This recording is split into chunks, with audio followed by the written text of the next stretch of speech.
Hello, good day ma'am and sir. How are you? By the way, I'm Belen Jimenez Yunson. I came from Philippines and I'm 31 years old, single, but I have already a live-in partner with 3 kids. My first experience in Kuwait City as a domestic helper. I've been working there in 2 years, finished contract with doing household chores, cleaning, ironing, hand washing, and table sitting, and all around the house.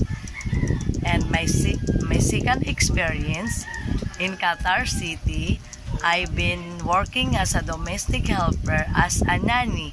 I taking care with 2 daughters of my madam, 2 years old and 5 years old. I sent them to school, I feed them, and my madam, she told me she wants her children to speak English, so that is why I teach them how to speak in English because they are Arabs country, and also they are going to school every day at the academic school.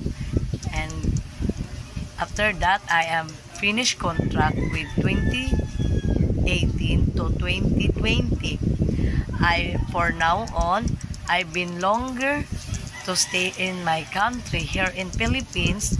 I taking care with my own children, but I'm willing to work now to my future employer. I hope you hear me, and if you hire me, ma'am, I will not let you down. I promise. I will finish my contract, and I will do taking care of your house and children, and also pet. I'm also a pet lover. I have a dog and cat. Thank you. Have a good day, ma'am, and God bless.